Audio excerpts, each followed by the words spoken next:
terima kasih Buya atas penjelasannya. Sangat lengkap, sangat jelas, dan gamblang apa yang terjadi di ranah Minang terkait dengan pagang gadai. Jadi setelah sama-sama kita ketahui bahwa pagang gadai itu adalah transaksi yang hukumnya riba, yang ini kan haram. Tadi sama-sama kita dengar bahwa ada 4 solusi yang ditawarkan oleh Majelis Ulama Indonesia Sumatera Barat. Yang pertama tadi kalau tidak salah, tolong diperbaiki Bu ya, itu adalah bahwa bakarilah saja, artinya karena sudah dipakai begitu lama, ya sudah dikembalikan lalu itu sudah merupakan bagian daripada penyelesaian masalah ini. Karena ini terkait dengan riba. Yang kedua adalah restrukturisasi akad. Direstrukturisasi lagi, lalu dibuat jangka waktunya kapan harus diselesaikan. Yang ketiga, bahwa hasil sawah yang ada sekarang ini merupakan angsuran daripada hutang yang selama ini sudah ada. Ya, yang terakhir tadi bahwa yang dijual separuh lalu dijadikan harta bersama, kira-kira begitu Bu ya. Jadi ada 4 solusi ini. Kemudian kita semua sama-sama mendengar, kita yakin bahwa masih banyak urusan pagang gadai dan ado di tanah Banambu. Mudah-mudahan lambat laun kita akan menyelesaikan masalah ini. Semua kita mendengar di sini dapat mengambil hikmahnya perlahan bahwa ini adalah riba, bahwa ini adalah haram. Ayo kita sama-sama menyelesaikannya. Bapak dan Ibu yang kami muliakan, kita sampai kepada waktu tanya jawab. Kita berikan untuk 3 orang penanya. Kita masih punya cukup waktu 30 menit. Silakan ada yang mau bertanya. Oh silakan, Hamdi, silakan Pak Hamdi. Assalamualaikum Buya. Waalaikumsalam warahmatullahi wabarakatuh. Matanya J Buya. Ini ada sawah, 1 petak sawah yang tak gadai. Kemudianlah ditabuhi. Pemilik sawah ko berdua orang. Yang menabuhinya surang. Apakah yang menabuhi ko wajib membagikan hasilnya kepada yang tidak ikut menabuhi atau ba'a Buya? Kalau tidak dibagikan hasilnya, itu ba'a hukumnya Buya. Itu barangkali yang ditanyakan Buya. Terima kasih Buya. Terima kasih Pak Hamdi. Silakan bertanya singkat dan padat. Oke. Irwan? Ya, Pak M. Rizal silakan. Ya, Assalamualaikum warahmatullahi wabarakatuh Buya. Assalamualaikum warahmatullahi wabarakatuh. Singkat saja. Kalau pagang gadai biasanya di sawah di kampung itu adalah ukurannya dengan ameh, yaitu bukan dalam bentuk rupiah. Ba'a konversinya untuk awak bisa melunasi dengan rupiah, apakah harus dengan harga emas saat dulu atau harga emas saat sekarang? Itu yang pertama. Yang kedua, kalau dari hitungan nilai jual tanah yang digadai itu, bila mana dijual, lama tergadainya sudah puluhan tahun. Dan seperti yang kata Buya sampaikan tadi, hasilnya mungkin sudah melebihi dari nilai jual tanah tersebut. Bagaimana hukumnya bagi orang yang menikmati sawah yang nilainya sangat rendah itu? Terima kasih Buya. Terima kasih. Satu lagi silakan. Ada satu lagi? Kita berikan waktu, silakan. Pak Ridho, silakan Ridho. Di-unmute dulu. Ya, terima kasih Pak Moderator Dain. Cuma sedikit, bukan bertanya kepada Buya, hanya sekedar menambahkan sedikit aja sharing informasi terkait masalah gadai.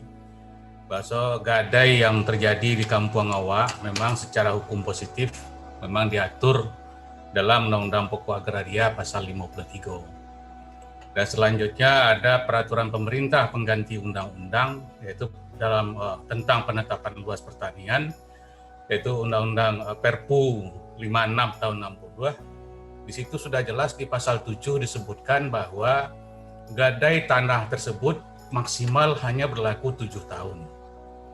Jadi di dalam Perpu 5660 tersebut di pasal 7, setelah 7 tahun, kalau mengacu kepada peraturan ini, gadai tersebut segera harus dikembalikan ke pemilik sawah atau ladang yang digadaikan.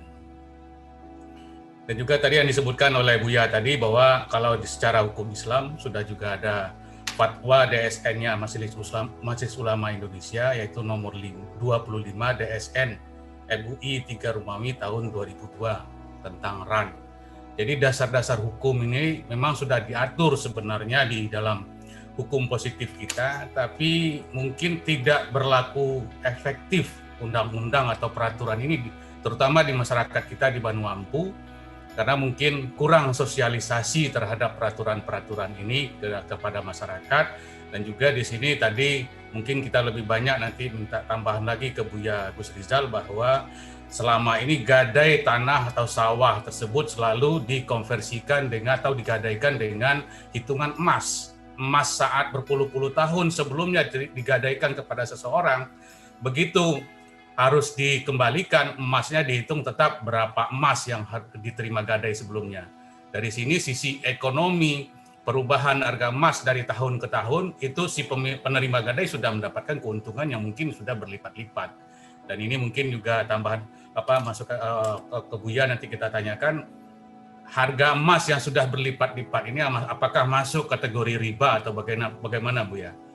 Sekian Dain, terima kasih. Assalamualaikum warahmatullahi wabarakatuh. Waalaikumsalam. Silakan Buya, sudah ada 3 pertanyaan. Baik, yang pertama adalah barang gadaian adalah milik lebih dari 1 orang. Kemudian ditebus oleh 1 orang. Kemudian tentu menghasilkan apakah manfaat ini dibagi. Yang pertama dahulu, kalau barang itu adalah milik bersama, maka menebus tidak boleh inisiatif sendiri dan hanya tindakan sendiri. Itu satu dahulu. So ingat, dengan ditebus sendiri kepemilikan tidak berubah. Nah ini yang sering salah memahami.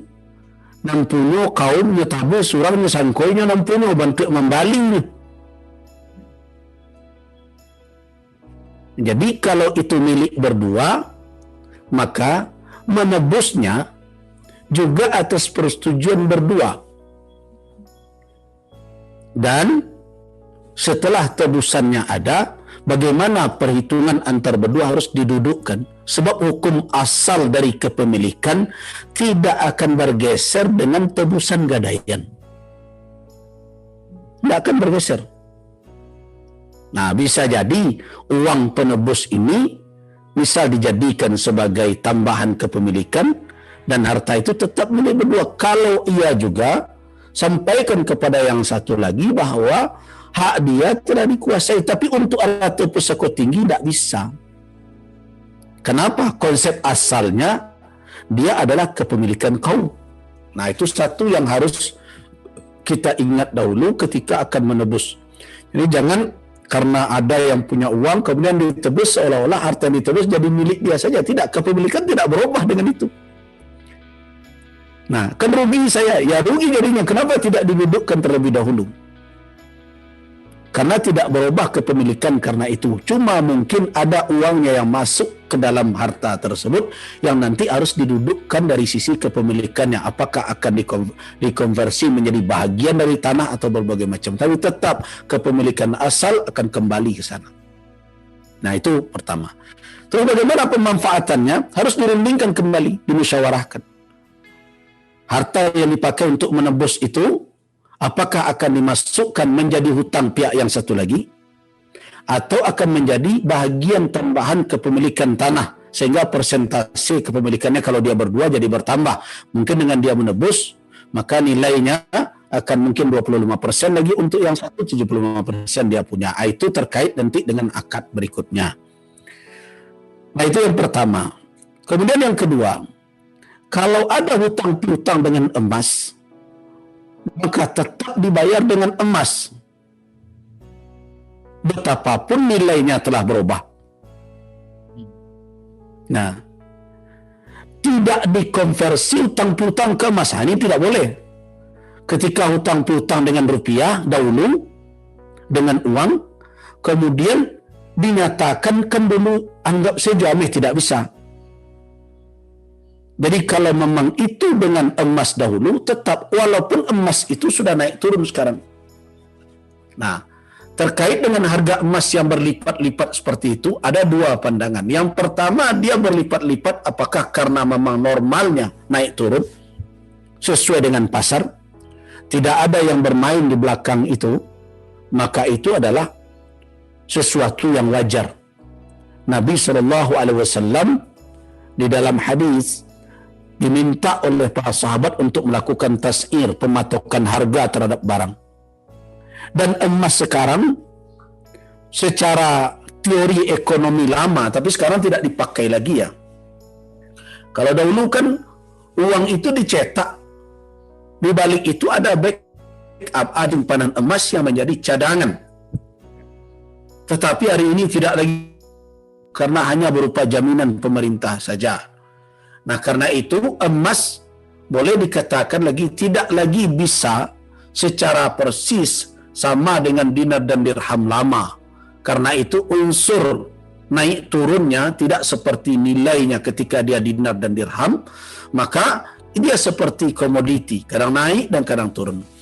Nah, apakah hal seperti itu suatu yang haram? Selama di situ tidak ada pengendalian ya, tidak ada spekulan yang bermain untuk mengendalikan harga itu, memang itu berdasarkan kebutuhan, maka itu tidak ada masalah. Tapi kalau sudah ada yang bermain di belakang itu, jelas itu adalah suatu spekulasi terhadap barang ribawi. Ingat, emas adalah salah satu dari 5 harta ribawi yang menentuk, yang disebutkan secara eksplisit di dalam nas.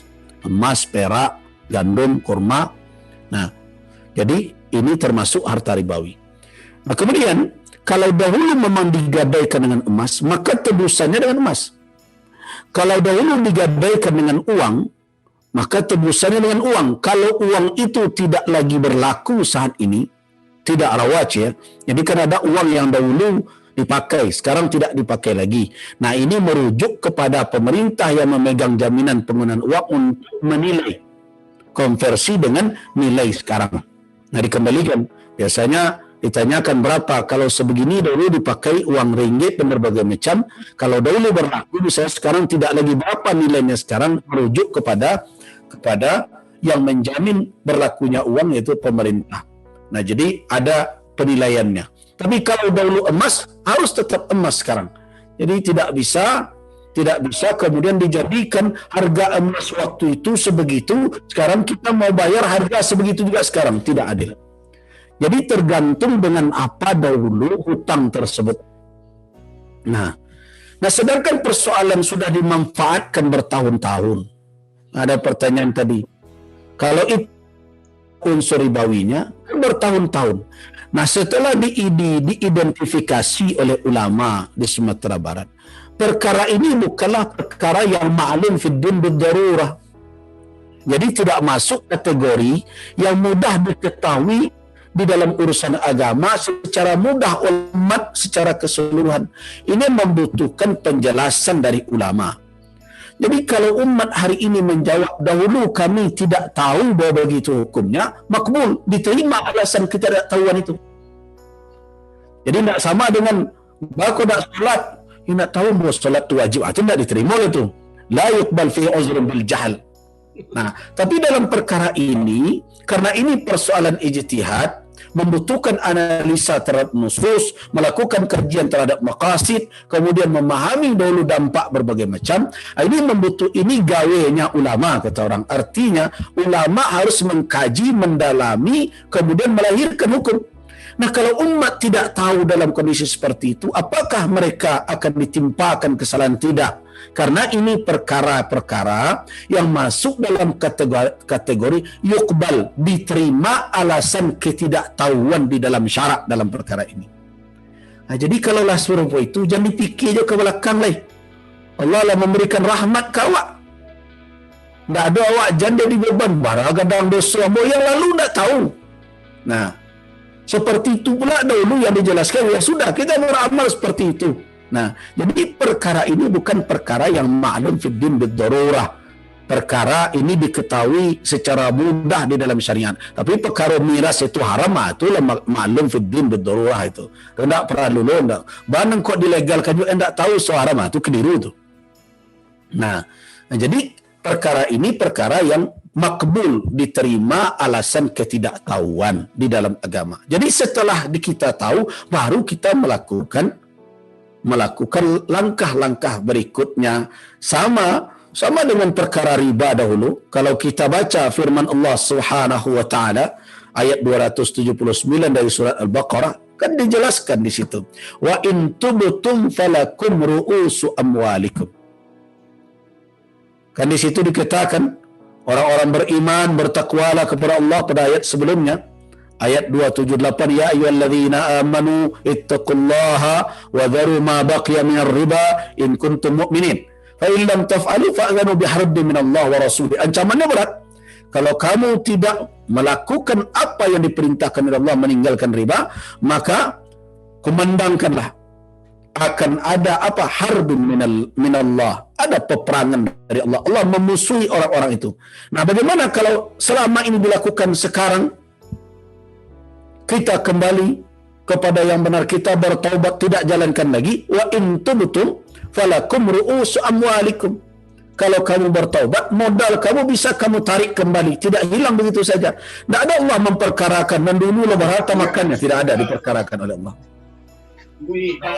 Nah, itulah rahmatnya. Jadi yang lalu tidak diperkarakan oleh Allah. Betapa Abbas, kan Abbas termasuk paman Nabi yang melakukan transaksi ribawi. Karena itu ketika haji wada, tegas-tegas Nabi mengatakan, innar riba, sesungguhnya riba maudhu'un, saya kubur di bawah telapak kaki saya, baina qadamayya, tahta qadamayya. Wa awwalu riba, dan sesungguhnya riba pertama wada'tu, yang aku benamkan, yang aku letakkan di bawah telapak kaki saya adalah ribana, riba kami sendiri, kata Nabi. Maksudnya riba keluarga beliau. Siapa itu? Riba Abbas. Riba Abbas bin Abdul Muttalib. Nah, Nabi tidak memperkarakan lagi yang lalu. Al-Quran tidak memperkarakan lagi yang lalu, karena memang perkara ini yang pertama hukumnya belum ditetapkan. Apalagi sekarang adalah sesuatu yang memang perlu membutuhkan kajian kembali dan apa efek yang dilakukan. Kenapa ulama kita dulu diam? Sering bertanya begitu. Bisa jadi ulama dulu tidak memfatwakan yang seperti ini.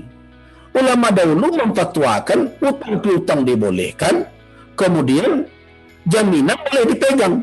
Cuma praktek jaminan setelah itu bisa jadi tidak ada fatwa yang tertulis yang kita temukan ulama membolehkannya. Jadi jangan disalahkan pula ulama terdahulu. Nah, mungkin itu ulama dulu membiarkan. Enggak. Karena tidak ada fatwa tertulis yang kita temukan membolehkan itu. Kalaupun dirujukkan ke Bai'ul Wafa, sangat lemah alasannya. Apalagi ini perkara halal dan haram.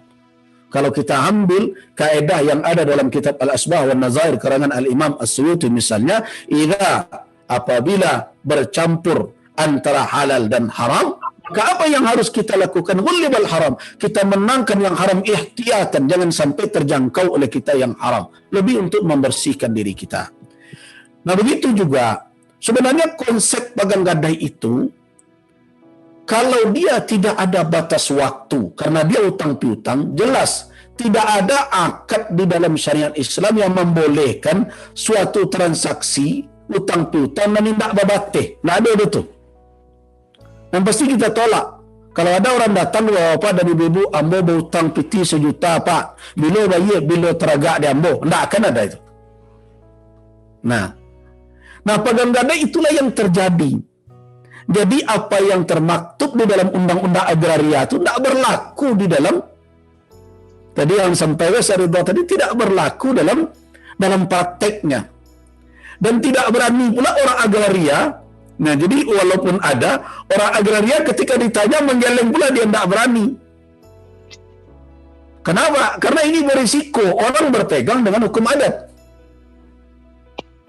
Nah, karena itu ketika kita sebutkan ada pembatasan waktu hutang piutang yang ada gadaian ini dalam undang-undang agraria, masyarakat tidak peduli. Kenapa? Karena di dalam akadnya cenderung tidak ada batas waktu. Nah, bagaimana ada suatu transaksi harta Nah, ada karakternya itu di dalam ketentuan syariat yang membolehkan orang untuk tukar-menukar atau apapun bentuknya, tidak jelas bila berakhirnya akad itu. Nah, di situ saja sudah nampak nanti unsur kezaliman. Tidak jelas kapan saja. Jadi karena itu, perkara undang-undang agraria ternyata di dalam prakteknya tidak diperhatikan dan malah tidak dipedulikan. Sehingga kita temukan surat-surat pegang gadai itu ada yang berumur, bahkan kalau kita lihat ada yang berumur ratusan. Ada yang berumur kalau 10-20 tahun itu baru itu. Tapi kebanyakan masih memakai tulisan Arab Melayu. Coba bayangkan. Sehingga datang ke MUI minta dilatinkan. Nah, itu yang saya katakan tadi, yang akan menebus itu tidak tahu siapa yang menggadai dahulu. Namanya saja, kabarnya pula itu. Bayangkan itu. Jadi tidak tahu batas itu. Nah, itu. Kemudian tentang fatwa DSN, yang terkait dengan konsep gadai di dalam yang dipraktekkan di perbankan syariah dan dipraktekkan lembaga-lembaga keuangan syariah, memang begitu adanya, bahwa rahan boleh dipegang oleh orang yang punya piutang atau lembaga yang memberikan piutang, boleh dipegang, dan kemudian rahan tadi dijaga, dipelihara, tapi tidak dimanfaatkan. Cuma bank, nah kalau konsep rahan yang ada di dalam fatwa DSN, karena rahan ini dipegang oleh lembaga keuangan seperti Pegadaian atau juga bank syariah, biasanya mereka mendapatkan keuntungan dari ujrah, dari jasa pemeliharaan barang gadai. Nah, jadi ada akad lagi itu. Jadi kalau kita bicara tentang akad yang dilahirkan oleh DSN, itu hampir seluruhnya adalah hibrid gabungan, atau di dalam bahasa fikih namanya al-uqud al-murakkabah namanya. Jadi akad-akad yang tersusun dari beberapa akad. Nah, jadi gadai, hutang piutang dahulu, kemudian diserahkan barang gadaian, rahan. Nah, karena barang gadaian ini membutuhkan tempat pemeliharaan seperti emas ya, diletakkan di apa? Di safety box berbagai macam, kemudian di kantor dijaga oleh satpam, kemudian membutuhkan listrik untuk mengapa? Biasa dikalkulasi oleh lembaga keuangan, ini membutuhkan jasa untuk pengelolaan harta ini, tapi tidak dalam bentuk persentase dari hutang. So kalau dalam persentase dari hutang, jelas itu nanti sama dengan bunga, dan itu diharamkan oleh majelis ulama. Nah, tapi kalau dia berbentuk ijarah namanya, jadi yang didapat oleh lembaga keuangan adalah jasa untuk pemeliharaan barang gadaian tadi, untuk menjaganya, untuk mengamankannya. Itulah yang diambil sebagai jasa, dan itu yang didapatkan oleh perbankan syariah, yang didapatkan lembaga-lembaga keuangan syariah seperti Pegadaian dan lain-lain. Nah, itu terkait dengan fatwa DSN tersebut. Nah, apakah bisa masuk ujrah?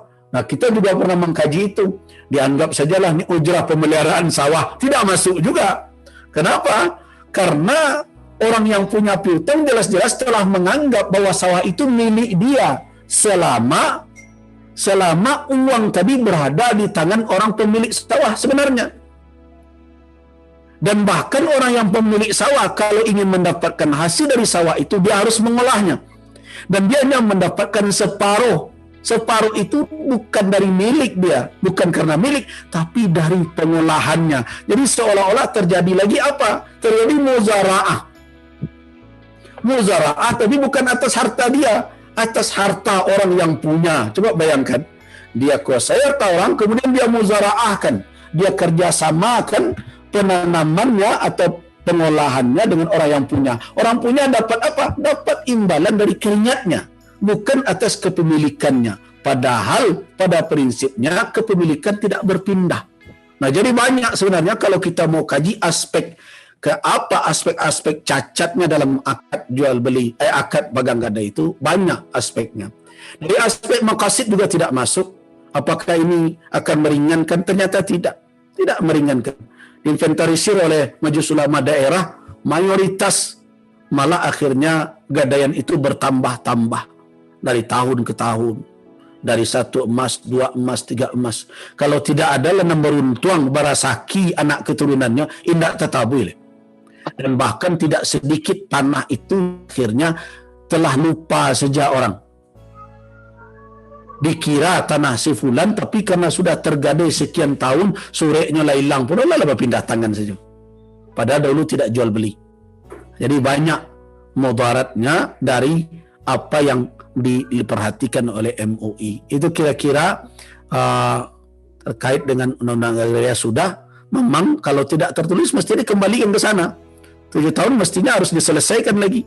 Tapi tidak mau. Orang kita tidak mau. Dia tetap batu. Tidak ada batu dia di siko doang. Jadilah 20 tahun tetap dia tuntik dia tu. Nah, tetap dituntut juga. Biasanya sudah kuning-kuning tu suratnya. Nah, tidak ada lagi yang putih. Sebagian kena sudah sobek karena terletak di dalam tabung besi dan berbagai macam.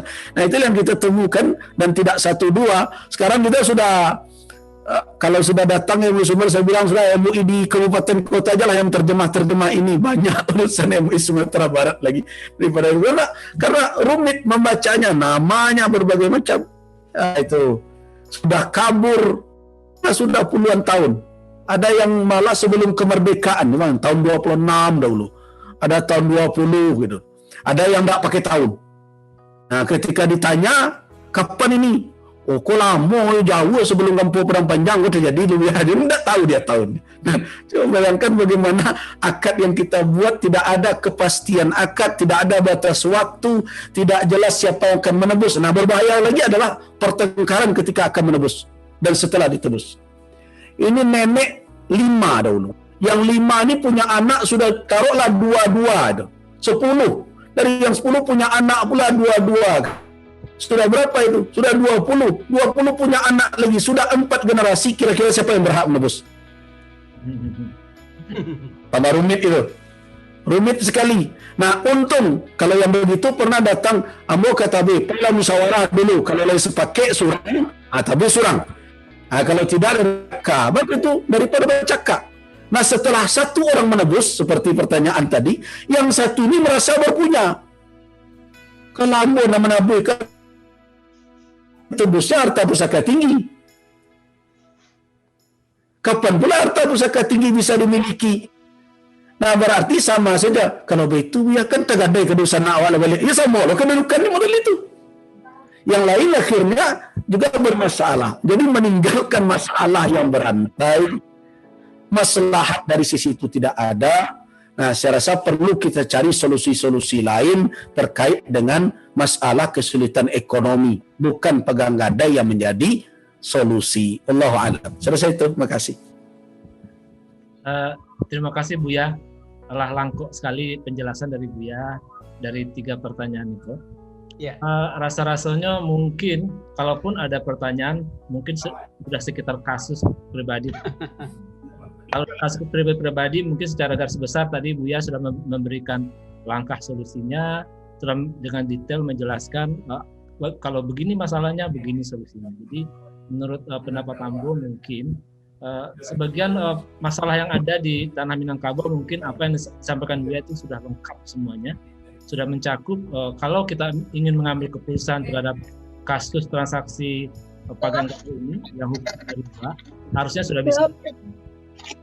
Bapak Ibu dan Desana yang kita hormati, sampailah kita di ujung acara dengan tidak mengurangi rasa hormat kami kepada Buya dan juga Desana Sadonyo. Hariko kita tutup acara dengan doa dan ucapan ridho. Izinkan kami menyampaikan banyak terima kasih kepada Desanan hadir Hariko. Mohon maaf kalau selama acara Iko ada non kurang, ada non salah dalam acara Iko. Kemudian juga kami mohon maaf, tolong sampaikan ke Desana kami dan tidak bisa masuk karena Zoom kami terbatasnya 100. Ternyata banyak sekali antrian tadi, dan ambolah okean, tetapi tidak bisa masuk. Kita tutup dengan doa. Baiklah Bapak Ibu semua, untuk menutup acara kita pada sore hari ini kita berdoa bersama-sama. Mudah-mudahan doa kita ini dijabah oleh Allah Subhanahu wa taala. A'udzubillahi minasyaitonirrajim. Bismillahirrahmanirrahim. Alhamdulillahirabbil alamin. Wassalatu wassalamu ala asrafil anbiya'i wal mursalin. Sayyidina Muhammadin wa ala alihi wa sahbihi ajma'in. Ya Allah, ya Tuhan kami, terima kasih atas segala rahmat dan karunia yang telah Engkau limpahkan kepada kami. Amin. Terima kasih atas nikmat sehat, dan nikmat panjang umur yang telah Engkau berikan kepada kami, sehingga acara kami siang sampai sore ini berjalan dengan lancar, dan berkahilah acara kami ini, dan jadikanlah sebagai tambahan amal baik kami di sisi-Mu, ya Allah. Amin. Ya Allah, berilah kami ilham untuk tetap mensyukuri nikmat yang telah Engkau anugerahkan kepada kami dan kepada kedua orang tua kami, dan untuk mengerjakan amal soleh yang Engkau ridhoi, dan masukkanlah kami dengan rahmat-Mu ke dalam golongan hamba-hamba-Mu yang soleh. Ya Allah, ampunilah dosa kami dan dosa kedua orang tua kami. Sayangilah mereka sebagaimana mereka menyayangi kami. Muliakanlah mereka, baik mereka yang masih ada maupun yang sudah tiada. Kami tak sanggup untuk menggantikan setiap tetes air mata ibu dan keringat ayah kami yang telah melahirkan dan membesarkan kami. Ya Allah, bukakanlah atas kami pintu kebajikan, pintu berkah-Mu, pintu rahmat-Mu, pintu kekuatan, pintu rezeki-Mu, pintu kesehatan, pintu keselamatan, karena Engkaulah yang Maha Pengasih dan Maha Penyayang. Ya Allah, Ya Rahman, Ya Rahim, anugerahkanlah kepada kami kelembutan hati yang tak pernah membenci, senyuman yang tak pernah mengkhianati, sentuhan yang tak pernah melukai, kejujuran yang tak pernah berhenti, dan ketulusan yang tak pernah menyakiti. Amin. Ya Allah, kami berlindung kepadamu dari kesusahan dan kedukaan, dari lemah kemauan dan rasa malas, dan dari sifat pengecut dan bakhil, dari banyak hutang dan kezaliman manusia. Amin. Ya Allah, tidak ada kemudahan kecuali yang Engkau buat mudah, dan Engkau menjadikan kesulitan jika Engkau menghendaki pasti akan menjadi mudah. Amin. Ya Allah, ya Tuhan, ya Rahman, ya Rahim, yang merupakan penguasa langit ketujuh, Tuhan yang menjadi penguasa atas arsy yang agung, Tuhan kami dan Tuhan segala sesuatu, Tuhan yang telah membelah aneka jenis butir tumbuhan dan juga biji dari buah-buahan, Tuhan yang telah menurunkan kitab Taurat dan juga kitab Injil dan juga Al-Quran. Kami senantiasa berlindung kepada Engkau daripada kejahatan, semua hal yang Engkau memegang ubun-ubun mereka semua. Ya Allah, Engkau sesungguhnya adalah permulaan dan tidak ada satupun sesuatu sebelum Engkau. Engkau pun juga menjadi yang terakhir dan tidak ada apapun sesudah Engkau. Engkau juga menjadi sesuatu yang lahir dan tidak ada apapun ada di atas Engkau. Dan Engkau juga tergolong yang batin dan tidak ada apapun yang luput dari penglihatan-Mu, ya Allah. Maka lunasilah hutang kami dan berikan kepada kami kecukupan dan kekayaan sehingga dapat terlepas dari kefakiran hidup. Rabbana taqabbal minna innaka antas samiul alim wa tub alaina innaka antat tawwabur rahim. Rabbana atina fid dunya hasanah wa fil akhirati hasanah wa qina azabannar. Subhana rabbikal izzati amma yasifun wa salamun alal mursalin walhamdulillahi rabbil alamin. Wassalamualaikum warahmatullahi wabarakatuh. Waalaikumsalam.